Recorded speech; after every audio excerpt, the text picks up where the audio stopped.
Shikamoo shangazi. Marhaba, ujambo? Sijambo. Niambie huko uko unaenda wapi? Nilikuwa naenda kwa rafiki yangu tu hapa chini.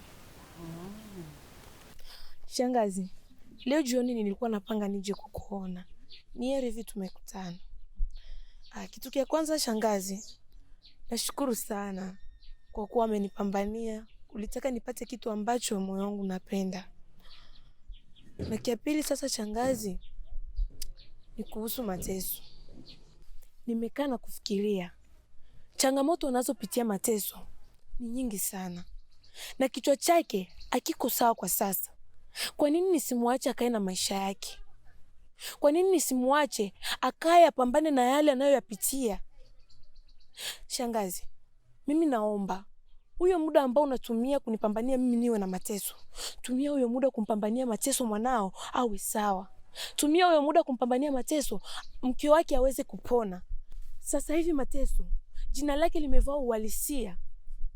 Shangazi, kama kweli unampenda Mateso, mpambanie mwanao. Fatuma, hivi kweli unachokiongea unakisikia? Kwanza wewe una bahati kwa kuchaguliwa na mimi na babake Mateso.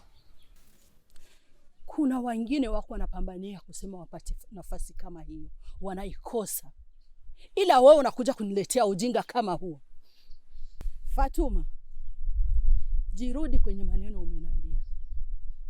So shangazi, mimi nimekusikia. Lakini shangazi, ungekaa ukafikiria. Yule mke wa Mateso ni mwanamke kama mimi. Yale anayoyapitia hata ingekuwa kwangu nisingefurahia. Fatuma, unaniona mimi jinsi nilivyokupambania wewe. Yaani unaniona kama mjinga kwa kukupambania wewe. Sikia nikwambie. Ni wanawake wengi sana hapa kwenye hichi kijiji wanamtamani kumpata Mateso. Ila nakupambania wewe, unanionyesha mambo kama haya. Utajutia. Shangazi, wenda kwenye hili usinielewe. Lakini mimi nipo sahihi. Utanisamehe sana shangazi yangu. Fatuma, nilijua kama wewe ni binti mwenye akili. Kumbe wewe ni binti mjinga tu. Tena kwenye wajinga, wewe ni namba 1. Ona sura yake.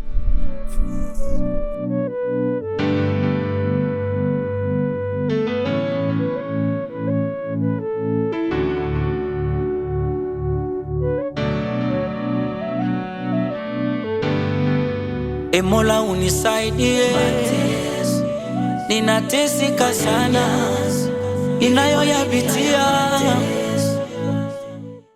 Mateso mwanangu, mimi nimekuja kuzungumza na wewe. Nimeshakushauria sana ila hutaki kunisikia. Na ujue kama hakuna baba anaitakia mtoto wake mabaya, lakini umeshanianza kuniona mbaya. Baba, mimi nahisi kwamba toka mwanzo wa matatizo yangu, babangu mimi nilikulilia wewe. Nilikuonyesha ni kiasi gani kwamba mwanao mimi napitia changamoto kubwa sana hapa. Baba, wewe unazifahamu. Na hapa kijijini nilikuwa sina msaada. Baba, mimi ni mtoto wako wa kwanza. Nilikosa yale mapenzi yako mimi katika matatizo yangu. Nilikosa yale mapenzi yako baba kwa ndoa yangu baba. Hebu angalia. Kila mtu sasa hivi ananiona kama kiburudisho. Kila mtu sasa hivi ananidharau na kunichukulia anavyotaka baba. Kwa kweli, ikiwa kama babangu umeniona mimi nimekufanya wewe adui, ni kwa sababu ya majibu na maneno ambayo ulikuwa unaniambia. Basi naomba baba, japokuwa naweza kuwa nimekukosea, lakini nisaidie kwenye tatizo la mke wangu. Unajua mwanangu, mfamaji huwa aishi kutapatapa. Wewe umejikokotea matatizo, lakini lawama unataka kunisukumia mimi baba yako. Hivi Mateso, huyu uzito wenye unaishi hemo, hauwezi ukaujikwamua ukaachana na ule mwanamke? Baba, kumbuka huyu ni mke wangu. Na ni mke pia wa mtoto wako. Wewe unatakiwa baba kumsapoti kama mkwewe. Na sio kumchukulia kama unavyomchukulia wewe. Sawa, mimi nimekuelewa. Lakini kuachana na mke wangu baba, sidhani kabisa kama linaweza likatokea. kwa sababu mimi sijampenda kwa sababu labda mzee wangu nije kuwa tajiri, au sijampenda kwa sababu maisha yangu yawe mabaya, lakini nimempenda ili tuweze kujenga maisha yetu ambayo tumebaki nayo hapa duniani baba, tuweze kumaliza naye mimi na yeye. Sawa mwanangu, nimeshakuelewa. Wewe ni mtu mzima, unaweza ukajimudu. Mimi sasa kwa ukweli wangu, mimi sitaki tena kuzungumza masuala ya wewe na mke wako. Mimi niko tayari kukusaidia kama baba na mtoto, lakini masuala ya ukwe sitaki kuyaelewa. Kwanza mke wako yuko? Alienda kwa mamake mdogo. Nilikuwa naona kwamba hali yake sio nzuri siku 2-3, nikasema aende akapumzike kidogo, lakini nahisi kwamba kesho atakuwa nyumbani. Mwanangu, mimi nikikutizama uso nasikia nanungunika sana. Unaona kisa umeparama. Acha mimi nende, yangine tutazungumza. Sawa.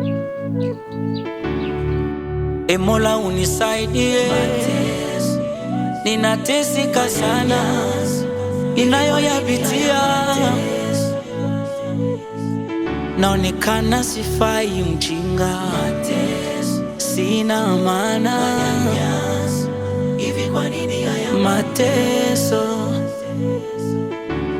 Nilivyozaliwa ndivyo walivyozaliwa, jina langu limechukua uhalisia, maisha yangu yamekuwa yenye matatizo, manyanyaso, kilio, kuonewa, dharau, kutupa, kudharauliwa, ulimwengu wote umeniangukia. Kwenye hili jeneza nitatoka lini? Na mimi nione mwanga wangu, nihesabilike kuwa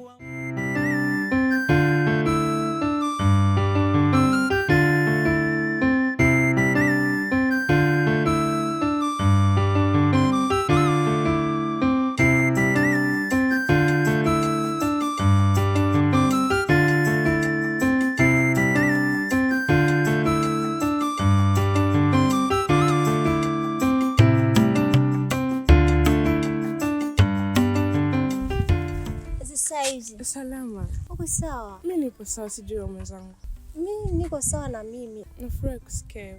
Lakini nilikuwa namtafuta mume wako. Mume wangu? Kulikoni tena? Salima, ungejua kwamba mimi nachoka. Yaani nachoka na vituko vya mume wangu ambaye huwa ananifanyia. Anajisahau kama ni mume wa mtu. Sasa hivi anatembea na watoto wadogo. Mwanaume ambaye hashikiki, haeleweki. Hapo nimekuwa nataka basi mume wako anisaidie basi hata kidogo. Wenda anaweza kumheshimu kwa sababu ni mtu mkubwa. Dina kipenzi, kitu ambacho naweza nikakushauri kwa sasa Dina, ni bora tu ungeachana na huyo mwenyekiti. Kwa sababu huyo mwenyekiti ambaye unayompelekea hayo matatizo yako, yeye mwenyewe yako amemshinda kuyatatua. Nikimaanisha kwamba hayo yanayokukuta wewe ndio mimi yanayonikuta kila siku ndani kwangu. Jamani, kwanza pole. Maana naona siko mwenyewe. Yaani hivi viumbe vimeshindikana kabisa. Mimi kiukweli, kitu ambacho nimeshajiamulia, nataka niachane na huu ujumba. Maana umeshanichosha. Sio nimeanza kuzeeka. Yaani nimefifia, sasa hivi mume wangu anihudumie. Kwa hiyo siwezi nikaendelea kukaa kwenye nyumba ambayo hainipatii amani. Ndugu yangu, uko na kwenu, hata na wewe unaweza ukatoka, maana hao wanaume hawataki kusikia, hawaambiliki wasikie. Mimi maamuzi yangu ni hayo. Afadhali yako unajivunisha unakwenda. Mimi je, nikisema nitaondoka nitaenda wapi? Kwa hiyo sasa nimeshaamua kila kitakachotokea ndani nitapambana nacho, iwe mvua iwe jua, nitapigana navyo. Kwa hiyo sana nachokushauri na mimi kwa sasa, itabidi na uvumilie. Nivumilie mimi tena? Ndiyo. Sio kwa Barnaba ambaye mimi naemfahamu. Mwanaume ambaye hataki kutulia, anatembea na watoto wadogo, pesa na mwanga. Mwanaume asiyokuwa na akili kweli. Ndoa zingine ni ndoano. Mimi nimechoka. Pole. Asante.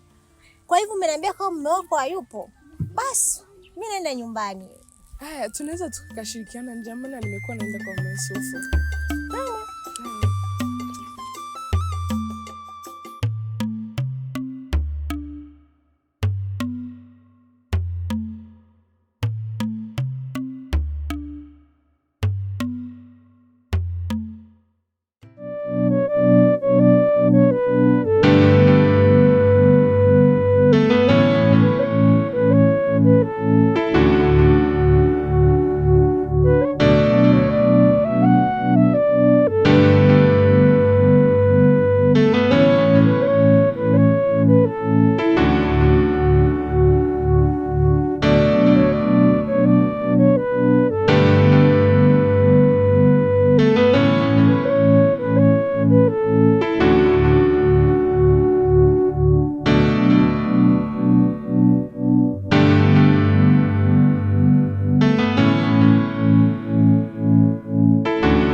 Sheila,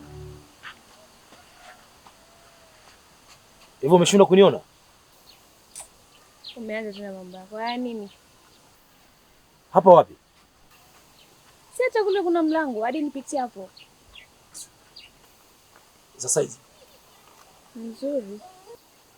Unajua fika kwamba dada yako ni mgonjwa. Na katika matatizo ya dada yako hakuna hata mmoja ambalo wewe umesimamia kuhusika kabisa kwa kutoa msaada. La pili, nimempeleka kwa mamako mdogo. Halafu wewe kabisa ujali. Wala ulioni hili kwa ukubwa. Hivi, huoni kama umejionelea mzigo?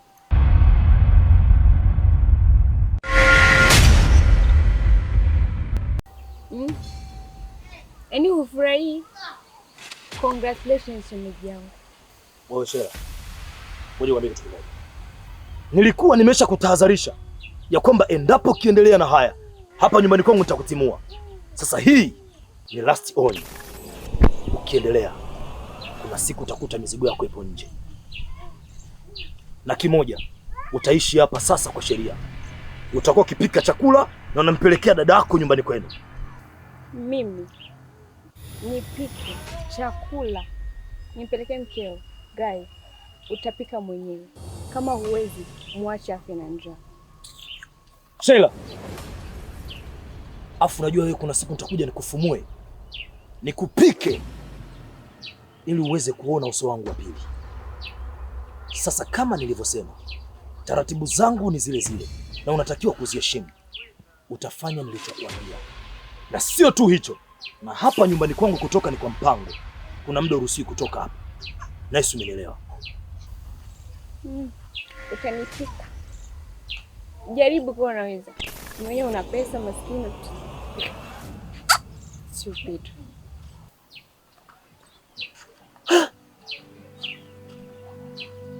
Wewe inabidi nibadilike.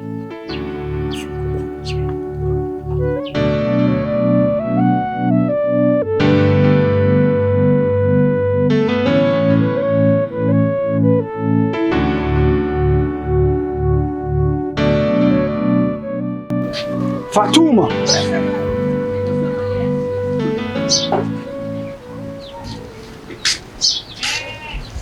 umefikia wapi? Unatumia nguvu za mizimu kwa mateso? Usinikaripie Sanko. Nimefanya hivi kwa sababu nampenda. Unampenda? Hivi unajua unachotengeneza? Mateso sio wa kwako. Inabidi umwache awe huru. Mimi najua natengeneza nini. Nimeona mateso ni mtu wangu na nimeamua kumfanya awe wa kwangu, na ni lazima iwe hivyo. Fatuma, wewe ni dada yangu. Inatakiwa unipende mimi. Hivi unajua nilikuombea mara ngapi? Unajua nilikuombea mema kwa kiasi gani? Kwa hizo nguvu ndogo ambazo ulizopewa. Sanko, mimi nakupenda wewe kama kaka yangu tu, lakini siwezi kujizuia kumpenda Mateso. Nimeamua kumfanya awe wangu kwa gharama yoyote ile, na kama utaendelea kunifuatilia nitafanya chochote ili awe wangu. Fatuma, usifanye hivyo. Unatengeneza balaa kubwa. Mateso sio mtu wa kuchezea. Hili inabidi ulizingatie. Sanko, mimi siwezi kujizuia. Nimekwisha amua. Na kama utaendelea kunipinga, utajua mwenyewe. Fatuma, sitakuruhusu uweze kutumia nguvu kwa ujinga wa kitoto. Maana ndo urithi pekee wa familia. Na kama utafanya hivyo, nitakuonesha kama mimi ni mkubwa kwa umri, hata kwa nguvu pia. Basi, acha tucheze ngoma. Itakayopasuka, basi itakuwa imesha.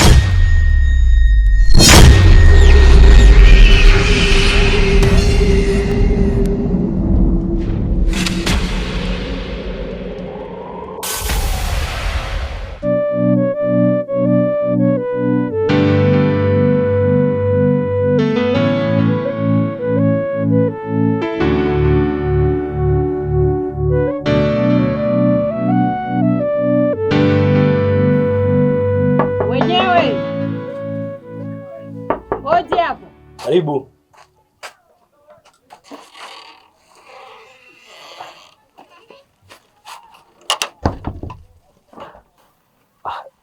Shikamoo shangazi. Marahaba.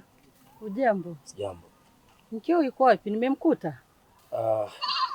Kwangu kidogo shangazi, baada ya hali yake kuwa mbaya, niliona kwamba nipeleke kwa mamake mdogo ili aweze kupata matibabu, alafu baadaye akipona atarudia. Yaani abakilie huko huko, yaani hatumtaki tena hapa. Umenisikia? Na usiposikiliza ambacho ninachokwambia, ujue kwamba hii nyumba tutakunyang'anya. Tutakufukuza tena, ukae unajua ule mwanamke hatumtaki hapa. Shangazi, hivi unachokiongea unamaanisha kitu gani? Kumbuka huyu ni mke wangu mimi, na hapa ndani kwetu hakuna mtu yeyote ambaye anaweza kuniingilia mimi.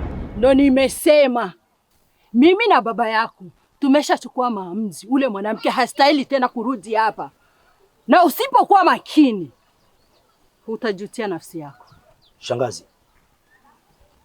kama ndo mambo ambayo yaliyokuleta hapa wewe na baba, sipo tayari kabisa kutengana na mke wangu Sara, na imani yangu kwamba akipona atapaswa kurudi hapa kwa sababu yule ni mke wangu mimi.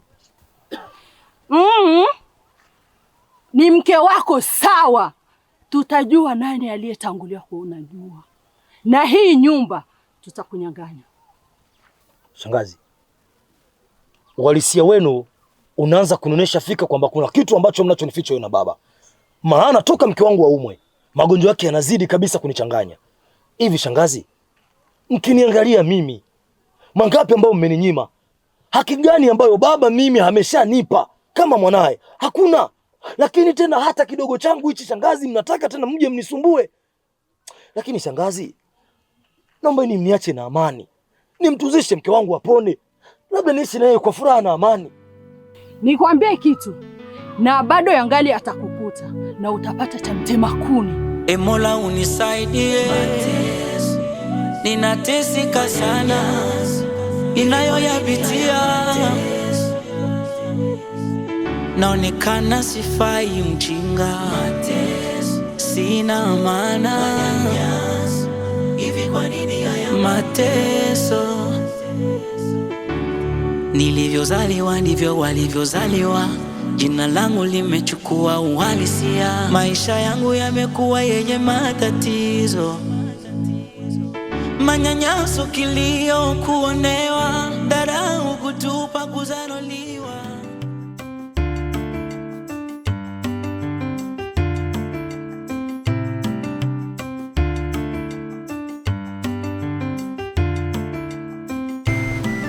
Shem, mambo? Poa. Uko poa? Ya, na wewe? Mimi nashukuru Mungu. Shem, kuna kitu ambacho nataka nikwambie, lakini sijui akifahamu mke wangu itakuwaje. Nini hicho shemeji? Mbona nifanya niwe na shauku ya kutaka ukijua? Shem, kiukweli mimi nimejikuta kwenye mtego wa mwanamke ambaye ni rafiki yako. Sijui imekuwaje. Barnaba, unachokifanya wewe unakifanya kwa akili zako. Kwani unafikiria mke wako? Ndiyo Shem, lakini nimejikuta tu kwenye huyo mtego na sijui nitautokaje, kwa maana yule mwanamke hata mimi pia nimeshampenda, na hata mke wangu pia nampenda vile vile. Barnaba, wewe ni mtu mzima. Fikiria kwanza kwa mke wako na wana kijiji. Kumbe siku zote unaniona mimi mtu mbaya kwenye ndoa yako, lakini hivyo naona niko sahihi. Nimepotea Shem, na sijui nifanye nini, maana ninampenda mke wangu pia, ila nakosa maamuzi yaliyokuwa sahihi. Shem, wewe ni mtu mzuri, umeruhusu hisia zako zikuwepo, lakini sasa ni lazima ufanye jambo. Nifanye nini shemeji? Kwa maana Sheila ninampenda na hata mke wangu pia nampenda vile vile. Kuna njia moja tu Barnaba, inabidi mwache huyo mwanamke na kurudi kwa mke wako. Shemeji, litawezekanaje hilo? Kwa sababu Sheila anajua kwamba mimi nampenda sana, na isitoshi anajua kwamba mimi nimekuja kutoka nje ya nchi. Barnaba, wewe ni mtu mzuri. Utamwambia kuwa ulikosea na mke wako atakuelewa. Mimi naondoka. Basi sawa shemeji.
Njoo kwanza kae hapa. Niambie. Mambo ni aje? Salama. Unajua umenishangaza miaka hii yote, alafu unakuja bila kunitaarifu. Ila nimefurahi. Mdogo wangu, nimetaka kukusurprise. Ndio maana sikukwambia. Mwenga hajaua. Mbona unashindwa hata kuja kutuangalia? Hadi sisi tu. Badilisha tabia Dina. Na mimi hii ndo mara ya mwisho. Dada, sio kwamba mimi nashindwa kuja kuangalia. Yaani mimi hapa nyumbani niko peke yangu. Sina dada wa kazi. Na ukumbuke ya kwamba mume wangu mpaka nimwombe ruksa. Sasa yeye iko busy. Ndio maana sipati ile fursa ya kumwomba ruksa. Kwanza naambie, habari ya mume wako? Natumai mko salama. Dada, kuhusu hilo mimi siwezi nikakudanganya kabisa. Yaani mimi na mume wangu hakuna amani yoyote ambayo kati yetu. Na hivi nilikuwa naandaa safari ya kuja nyumbani. Hivi kwa kuwa umekuja, tutaenda pamoja. Yaani hautaniacha hapa kwenye hii nyumba ambayo inaungua moto. Mdogo wangu, ishia hapo hapo. Mimi sikukuja hapa kukuchukua. Kingine, kumbuka hiyo ndoa yenyewe unachezea. Wengine wanaididia. Kama utapanga safari, panga kivyako. Mimi si moko. Dada, wewe hujui tu nayapitia. Basi ungekuwa unayaona. Ungekuwa ushaniambia niende nyumbani. Mume wangu amebadilika. Yaani jinsi alivyokuwa kwa sasa. Ngoja aje. Kama unasubiri aje akufukuze ndio utakuja kuamini. Mimi nimekwambia mguu wako mguu wangu. Tunaongozana mpaka nyumbani. Yaani hautaniacha hapa. Heri hata umekuja. Mdogo wangu, ndoa ni uvumilivu. Na uvumilivu ndio msingi. Mimi kesho naondoka na kuacha na hii ndoa yako. Tena usije kunifuata huko. Ubakie hapa na ndoa yako. Tunachojua umeshaolewa. Mengine pambana nayo. Mai, heri kuchunga ng'ombe 100 kuliko kuchunga moyo wa mtu ambaye ni msitu. Mimi kuvumilia, nimevumilia. Kama ni kupambana, nimepambana kadri ya uwezo wangu. Yaani mimi siwezi nikaendelea kuishi katika hii nyumba. Mimi nina kwetu kama jinsi ulivyosema. Muinga sijaua. Yaani nitakuja. Lazima kwanza tunaenda pamoja. Tunaenda pamoja. Mimi si moko. Utapambana na hali yako. Barnaba, ni muda sasa tupo pamoja. Na ni mambo mengi tumepitia. Una mpango gani juu yangu? Yaani kusema ukweli Shela, unakosea sana kusema hivyo.